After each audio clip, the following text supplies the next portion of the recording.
Hi friends, it's Sigrid and I'm back again to do another unboxing for Book of the Month. This is the March 2021 unboxings, and as you guys know, if this is not your first time watching my videos, I have two accounts, so I usually take advantage of add-ons, and so it's more than one book. So yeah, let's get started. If you're unfamiliar with Book of the Month is a book subscription box where you get to choose one hardcover book in exchange for $14.99 every single month. Once you make it to your 12th month, you become considered a BFF and you get certain perks, such as getting a free book on your birthday, as well as at the end of the year, you get to pick from a selection of the best books of that year. You also get a free tote once you make it to BFF status. I actually finally made it to BFF status on my second account, so I am waiting and will probably receive my tote in the next month because they ended up selling out of them. All right, so let's open these boxes and see what I got because I don't remember. So the first thing I am seeing is the bookmark. Usually it comes with like a generic bookmark that has like some type of funny joke on it. So it says, "Where were we?" That's so cute. And usually the box will have something cute to say as well. It says you've got great taste. So definitely keep these on hand if you're someone who likes to swap, trade, or sell your books. These are really great to kind of read. Okay, so the book that I received on one account was called The Lost Apothecary by Sarah Pinner. This book it's very popular. I think it actually sold out, so I had to wait a little bit longer to get mine. But it's a historical tale, and you guys know I don't really like historical, but it's okay because it's like evil. And I'm okay with evil. So, well, debauchery, whatever it's called. But this takes place in 18th century London, where there is an apothecary shop that caters to women who wants to get rid of their husband. And so they kind of make a poison, and yeah, it sounded good to me. It sounds really morbid, so if it's not your thing, it's okay, but I don't know if it's like based on a true story or not, but like it sounds really interesting and thrillery, which is like one of my favorite genres. So I'm super excited to get to this, and so I'm going to put it on my Book of the Month shelf back here. As you can see, I have a ton of books back there, and I can't wait to add this one as well. So now we have a big box for the other one, and I don't know if that means that I got add-ons. I'm pretty sure it's more than one book. Okay, so the book that I picked is called The Final Revival of Opal and Nev, and this is by Dawn Walton. I don't remember what this one is about, so I'm going to read the synopsis. Opal is a fiercely independent young woman pushing against the grain in her style and attitude, a black punk artist before her time. Coming of age in Detroit, she cannot imagine settling for a comfortable job. Despite her unconventional looks, Opal believes she can be a star.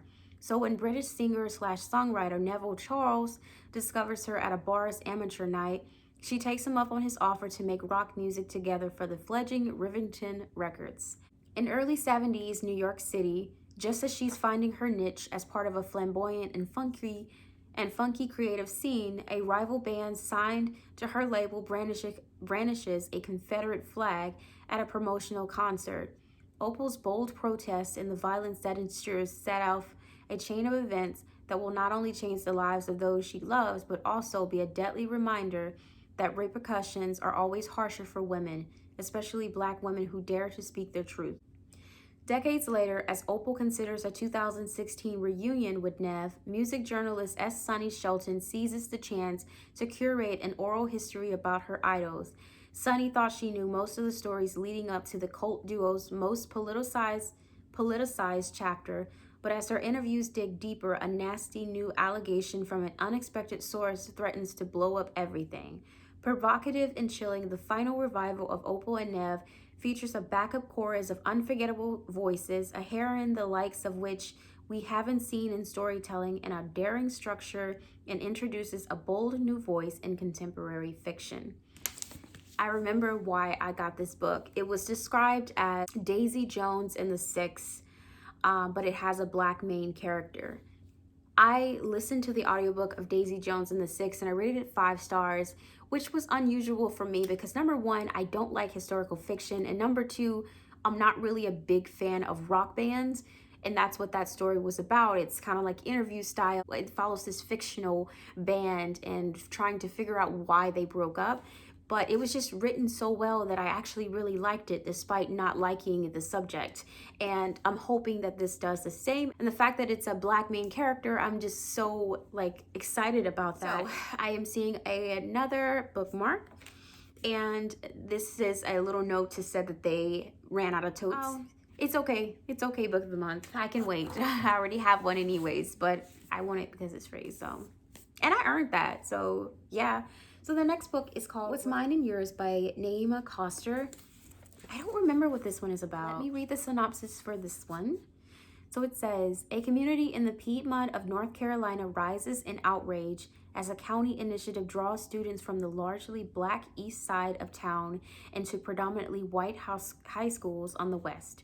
For two students, G and Noel, the integration set off a chain of events that will tie their two families together in unexpected ways over the next 20 years. On one side of the integration debate is Jade, G's steely ambitious mother. In the aftermath of a harrowing loss, she is determined to give her son the tools he'll need to survive in America as a sensitive, anxious young Black man. On the other side is Noel's headstrong mother, Lacey May, a white woman who refuses to see her half Latina daughters as anything but white. She strived to protect them as she couldn't protect herself from the influence of their charming but unreliable father, Robbie. When G and Noel join the school play meant to bridge the divide between new and old students, their path collides and their two seemingly disconnected families begin to form deeply knotted, messy ties that will shape the trajectory of their adult lives. And their mother, each determined to see her child inherit a better life, will make choices that will haunt them for decades to come. As love is built and lost, and the past never too far behind, What's Mine and Yours is an expansive, vibrant tapestry that moves between the years from the foothills of North Carolina to Atlanta, Los Angeles, and Paris. It explores the unique organism that is every family, what breaks them apart, and how they come back together. It sounded really interesting, but now that I read it, I'm like, do I really want this? I don't know. I don't know. I feel like it's the same synopsis. Maybe I was just in a mood to buy books. But this seems pretty cool. I know I will get to it. It's just I'm not really anxious right now to get to this one. I think my most interesting book so far, and I still have another one, is The Lost Apothecary. That I'm like so anxious to read. The other ones I'm like, I could hold off on it and maybe a few months later. So the last book I have is Too Good to Be True by Carola Lovering. So it says, one love story, two marriages, three versions of the truth.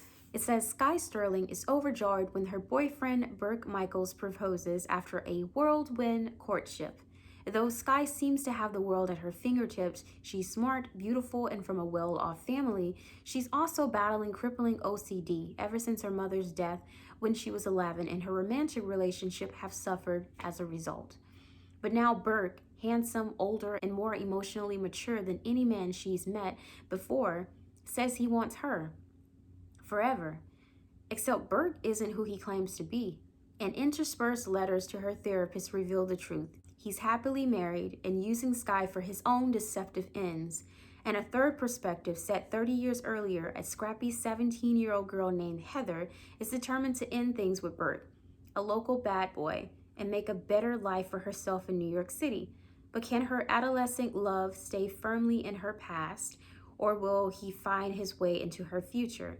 On a collision course she doesn't see coming, Sky throws herself into wedding planner as Burke's schemes grow even more twisted. But of course, even the best laid plans can go astray. And just when you think you know where the story is going, you'll discover that there's more than one way to spin the truth. Okay, so let me put them in order of like super excited to read. This one, then The Lost Apothecary, then the Final Revival of Opal and Nell, and then this. So that's the order I want to read them in. So that is everything that I got for this month's book of the month. This was March 2021. I will be back next month to show you guys what I got for that month. Super excited to do that. If you like what you saw, please don't forget to subscribe. I do a lot of unboxings, so definitely stick around. And if you like this video, please give me a thumbs up. And I will see you guys soon in my next video. Bye.